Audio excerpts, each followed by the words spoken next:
میں یہ کہنا چاہتا ہوں کہ کم از کم وہ ہمیں اقدار کے اور جمہوریت پہ عمل کرنے کے مشورے نہیں دے سکتے.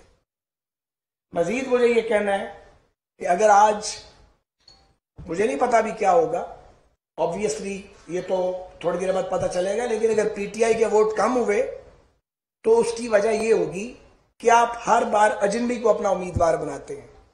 جس کو ڈاکو کہتے ہیں کبھی اس کو امیدوار بنا دیتے ہیں، کبھی کسی کو نالائق ترین آدمی کو پنجاب پہ مسلط کرتے ہیں اور اپنے اراکین اسمبلی کا اور پنجاب کے لوگوں کا ناطقہ بند کرتے ہیں، اور اس پہ پھر آپ ڈٹے رہتے ہیں کہ یہ نالائق اور کرپٹ آدمی ہی پنجاب کا وزیر اعلیٰ ہوگا جیسا کہ ماضی میں کیا آپ نے. تو پھر لوگ آپ سے تنگ آئیں گے. آپ نے تو اپنے اراکین اسمبلی کو بھیڑ بکریاں سمجھا ہوا ہے، تو بھیڑ بکریاں تو نہیں ہوتی. انہوں نے آج کہا ہے کہ میں لاہور میں 2 دن قیام کروں گا. خان صاحب آپ لاہور میں 5 دن قیام کریں. میں تو کہتا ہوں 7 دن ہی قیام کر لیں، کیونکہ آپ کا جو پولیٹیکل آپ کا لاجیکل اینڈ ہے وہ اسی شہر میں ہوگا. بالکل ہم اس چیلنج کو قبول کرتے ہیں. 2 دن نہیں، دن بڑھائیں آپ، اور آپ پھریں اس شہر میں، ہم بھی اس شہر میں پھریں گے، تو انشاءاللہ پھر دیکھیں گے کہ یہ شہر کس کے ساتھ سٹینڈ کرے گا. یہ جو ضمنیاں آپ نے 2 طرف جیت لی ہیں نا، اس سے اگر آپ کی طبیعت خراب ہو رہی ہے یا آپ بیلنس لوز کر رہے ہیں تو بیلنس لوز نہ کریں، کرتے ہیں تو کرتے رہیں. ایسا نہیں ہے.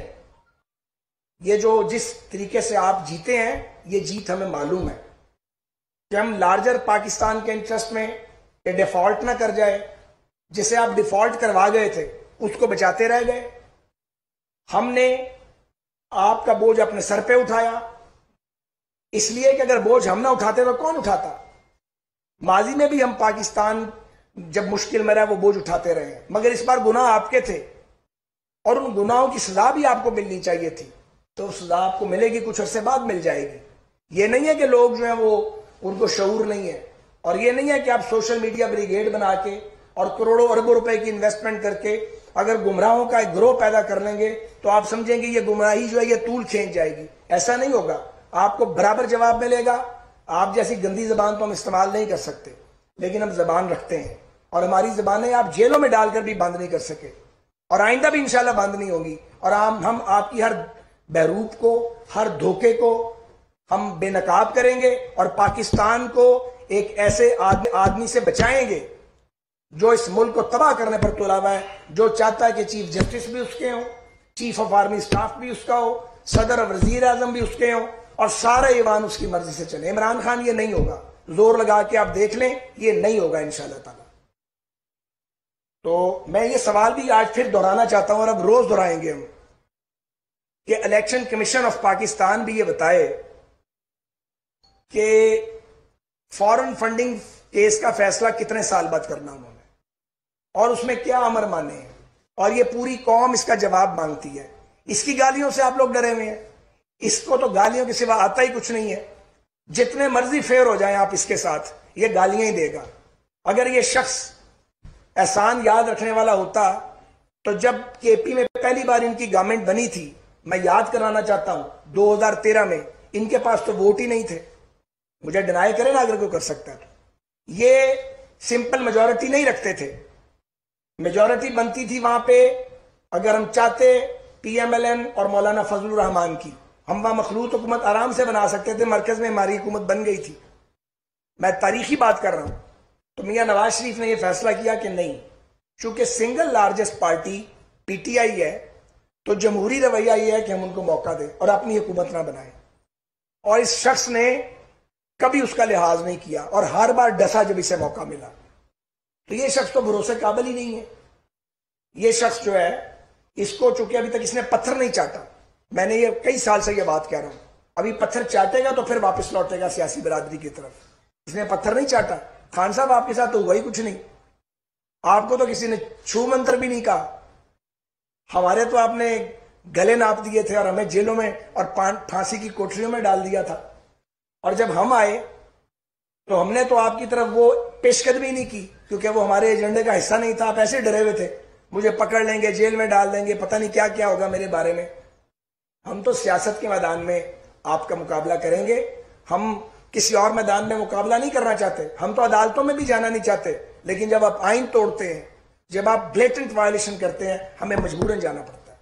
اور ایک اور بات جو ہم مسلسل کہتے رہیں گے اور میرے باقی ساتھی بھی یہ دہراتے رہیں گے، یہ بات مولانا فضل الرحمان صاحب نے بھی کی ہے کہ 63A پر جب صدارتی ریفرنس آنریبل سپریم کورٹ میں بھیجا گیا تو اس کی جو وضاحت کی گئی ہے ہم سمجھتے ہیں کہ وہ انصاف اور آئین کے تقاضوں سے متصادم ہے. اور وہاں supreme court of Pakistan, supreme court bar ایسوسی ایشن کی پٹیشن پڑی ہے ریویو کی، اسے لگنا چاہیے. لوگ سوال پوچھتے ہیں کہ وہ کیوں نہیں لگتی، اور ہماری درخواست ہے کہ فل کورٹ اسے سنیں. قوم کے سامنے آنا چاہیے، اس میں کوئی برائی تو نہیں ہے، یہ قانون اور آئین کے عین مطابق ہے. تو انصاف سب کے لیے ہونا چاہیے، اور انصاف کو پھر ڈیلے نہیں ہونا چاہیے، انصاف کو ٹائم پہ ملنا چاہیے نا. ہم ملک مضبوط کرتے رہ گئے، ہم دیوالیہ ہونے سے ملک بچاتے رہ گئے، اور فیصلے آ گئے اور ہمیں ضمنی الیکشن میں دھکیل دیا گیا. 140 روپے ڈیزل بڑھ گیا تھا، ہم نے اپنے لیے بڑھایا تھا. وہ 140 روپے ہمارے گھر نہیں جانے تھے، ریاست کے خزانے میں جانے تھے. ہم اس کے گناہ صاف کرتے رہ گئے، ہم ملک بچاتے رہ گئے، اور ہمیں ضمنی انتخاب میں دھکا دے دیا گیا. تو کوئی بات نہیں، ہم نے وہ لڑا ہے. یہ مشکل ترین الیکشن تھا، میں آپ کو عرض کروں، کیونکہ لوگوں کے پاس تو روٹی نہیں ہے کھانے کے لیے. عام آدمی یہ سمجھنے کے لیے تیار نہیں ہے کہ ملک دیوالیہ ہو رہا ہے، دیوالیہ نہیں ہو رہا ہے. اسے تو ایک وقت کی روٹی نہیں ملتی. جب وہ 2 نوالے بھی اس کے 1 نوالا رہ جاتے ہیں تو ظاہر ہے اس کو وہ تکلیف دیتی ہے بات، وہ ریئیکٹ کرتا ہے اس کے اوپر. یہ تو بہت کم لوگوں کو پتا کہ ملک چلا کہاں گیا اور اس کو وہاں سے پکڑ کے واپس ٹریک کے اوپر کیسے لے کے آنا ہے. ایک اور بات، یہ روز کہتا ہے جی سری لنکا بن جائے گا پاکستان. تو پاکستان کے دوستوں کے بدخواہ ہو، کبھی کہتے ہو ایٹم بم گر جائے گا، خدا نہ خواستہ، کبھی کہتے ہو 3 ٹکڑے ہوں گے، کبھی کہتے ہو فوج ٹوٹ جائے گی. کتنے بے شرم آدمی ہو، کس بے حیائی کے ساتھ یہ باتیں کرتے ہو. کبھی کہتے ہو سری لنکا بن جائے گا. یہ سری لنکا خود چاہتا ہے یہ بنے. یہ پولیٹیکل انسٹیبلٹی پیدا کیا عمران اور اس کے شیطان صرف ساتھیوں نے، تاکہ پاکستان اپنے قدموں پہ کھڑا نہ ہو. میں پوچھتا ہوں، نو کانفیڈنس جو کیا کیا وہ آئین کے مطابق نہیں ہے؟ کیا جب ہم نے اس کو ڈسٹ لاڈج کیا ہے، نکالا ہے وہاں سے، تو ہم نے تمہاری پارٹی کا کوئی ووٹ استعمال کیا تھا وہاں پہ؟ آپ کے اتحادی چھوڑ کے آئے تھے اور ڈنکے کی چوٹ پہ چھوڑ کے آئے تھے. اگلی بات، یہ کہتا ہے جی نیوٹرلز. اب یہ فوج کو کہتا ہے کہ وہ نیوٹرل کیوں ہے. یہی بات ہے نا. تو اگر پاکستان کی فوج نیوٹرل ہے اور خود تم مان رہے ہو کہ وہ نیوٹرل ہے، تو کیا اسے نیوٹرل رہنا نہیں چاہیے؟ کیا اسٹیبلشمنٹ کو امپارشل نہیں رہنا چاہیے؟ کیا وہ آئین کے مطابق ایکٹ نہیں کر رہے؟ اور وہ آئین کے مطابق ایکٹ کر رہے ہیں تو عمران خان کے پیٹ میں مروڑ اٹھ رہے ہیں. جس الیکشن کمیشن کو گالیاں نکال رہے ہو، اسی الیکشن کمیشن نے فری اور فیئر الیکشن کروایا ہے. اور ہم نے مانا کہ ہم نے اس الیکشن کے اندر 5 سیٹیں لی ہیں اور تم نے 15 لی ہیں. ہم نے تمہاری طرح رونا نہیں ڈالا، بے شرمی نہیں کی، بے حیائی کا مظاہرہ نہیں کیا، گھٹیا پان اور کم ظرفی کا مظاہرہ نہیں کیا جو عمران خان اور اس کے ساتھی کرتے ہیں. اس کے باوجود اس نے الیکشن کمیشن کو ٹارگٹ کیا. اب اگر اسٹیبلشمنٹ نیوٹرل ہے اور تم خود مان رہے ہو کہ وہ نیوٹرل ہے اور ہمیں تو معلوم ہے کہ وہ نیوٹرل ہے، تو مجھے بتائیے کیا یہ آئین اور قانون کے مطابق نہیں ہے؟ جب ہم ووٹ کو عزت دو کی بات کر رہے تھے، آج بھی کرتے ہیں، تو ہماری ڈیمانڈ کیا تھی؟ کہ اس بچے جمہورے کو آزاد چھوڑ دیا جائے. یہ جو بچہ جمہورہ ہے، یہ جو انوکھا لاڈل ہے، اس کو میدان میں چھوڑے نا، یہ اپنے قدموں پہ لڑے.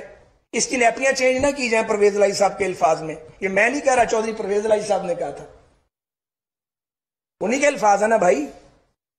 تو ہم یہی ڈیمانڈ تو کر رہے تھے. تو اگر ادارے نیوٹرل ہیں تو تم انہیں نیوٹرل لینے دو. کہتا نہیں نیوٹرل نہیں ہونا، آپ آئیں اور ان کا سر کچل دیں. کیوں؟ آئین کے مطابق ہر ادارے کی حدود موجود ہیں. اگر ادارے اپنی حدود میں کام کر رہے ہیں تو عمران خان کو تکلیف ہو رہی ہے، کیونکہ وہ یہ چاہتا ہے کہ میری نیپیاں بھی بدلی جائیں، مجھے بیساکھیاں بھی دی جائیں، اور 2018 کا ایکشن ریپلے کیا جائے یا 2014 کا ایکشن ریپلے کیا جائے. کمال ہو گئی ہے. یہ کس قسم کا پاکستان کا لیڈر ہے اور کس قسم کا پاکستان کا یہ حامی؟ اگر یہ کہتا ہے کہ میں پاکستان کا حامی اور وفادار ہوں، جو ملک کے وفادار ہوتے ہیں وہ کیا اکساتے ہیں اسٹیبلشمنٹ کو اور فوج کو کہ جی آپ آئین کے مطابق کام کیوں کر رہے ہیں، آپ نیوٹرل کیوں ہیں، اور آپ کیوں نہیں ان کو پکڑتے؟ یہ ان کا کام ہے کہ وہ پکڑیں کسی کو. اس کے لیے تو اس ملک میں ادارے نہیں بنے ہوئے کیا؟ ان اداروں کے پاس اختیار نہیں ہے کیا؟ اب یہ چیئرمین نیب کی تقرری ہوئی ہے، گورنمنٹ اور اپوزیشن نے مشورہ کر کے کی ہے. الحمدللہ انگلی کوئی نہیں اٹھا سکتا ان کی انٹیگریٹی پہ. سب جانتے ہیں ان کی ریپیوٹ کو کہ وہ آدمی ایسے صاحب ہیں کہ جو آئین، قانون اور ریگولیشن سے بالکل ہلیں گے نہیں. تمہیں تو شکر گزار ہونا چاہیے عمران خان، تم ہماری جگہ ہوتے اور ہم اسمبلی میں نہ ہوتے تو تم تو اپنا چمچا لگاتے، کوئی کرونی لگاتے، جبکہ اپوزیشن نے جو بھی اویلیبل تھی اس وقت اور گورنمنٹ نے اس آدمی کا نام پرپوز کیا جس کی شہرت پہ، دیانت پہ کوئی انگلی اٹھا نہیں سکتا. تو جب اگر آپ اپنے کرونیز کو لے کے آئیں گے یا آپ ایسے لوگوں کو قابو کر لیں گے جن کے ویک پوائنٹس ہیں اور ان کے ویک پوائنٹس لے کے آپ وزیر اعظم اس میں چھپا لیں گے اور اس کے بعد ان کو بلیک میل کریں گے تو آپ کو شرم آنی چاہیے. آپ ویلیوز کی بات کرتے ہیں. تو آج کا دن انشاءاللہ تعالی اہم دن ہے اور میں یہ کہنا چاہ رہا ہوں کہ پی ایم ایل این اور ہمارے الائز بالکل ہم میدان کے اندر موجود ہیں. آج نتیجہ اللہ خیر کرے جو بھی نکلے، بھی آئی ہیں انشاءاللہ تعالی.